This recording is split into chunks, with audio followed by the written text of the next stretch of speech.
Welcome to our annual holiday party. It's being held here at the Algonquin Hotel because that's where the club was founded in 1939. This is a special event, and we're going to have a whole series of special events this year for the 75th anniversary, ending and culminating with our dinner in April.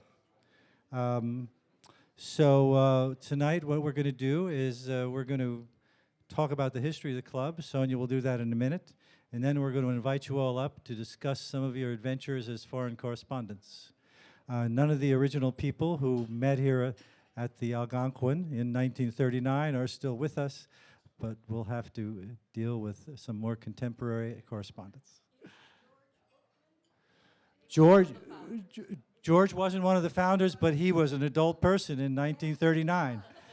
George Bookman, 99 years old, a long-time member of the club, and he tells me he was the head of the admissions committee. So now to Sonya. So George was responsible for all of you being part of this club. It's not a long history, but I think you'll enjoy this. Okay, in March of 1939, a handful of correspondents, ex-members of International Barflies, a sentimental offspring of Harry's New York bar in Paris. They met at Rocky's bar in Greenwich Village and agreed, after several rounds of drinks, that foreign correspondents need a home in New York City. The first official organizational meeting of the 9 founding members was right here in the Algonquin, where they were guests of the famous Literary Roundtable on Palm Sunday, April 2nd, 1939. At the second meeting on Easter Sunday the next week, a constitution was approved under the name Overseas Press Club. Apparently, the words "of America" appeared later.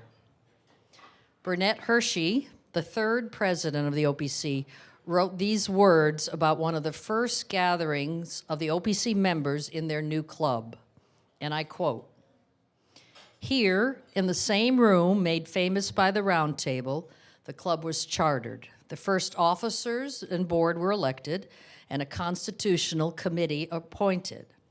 After collecting $40 dues, disposing of 4 bottles of whiskey, bacon, eggs, and sausages, which were on the house, the group, 30 strong, adjourned to the lobby bar for a christening party. The enthusiastic celebration was a bit too much for the literary group, and their next meeting took place at the Hotel Gladstone." This is still a quote. "P.S. We still owe the Algonquin for considerable broken glassware." Boots, can you bring me the check? So 75 years later, we have a mock-up of a check for the Algonquin. No real money. Seriously, we want to clear our conscience in time for our Jubilee celebration. If there's anybody here from the Algonquin, we're happy to give you this little... The thing I couldn't decide is whether they broke the crystal or the barware, so...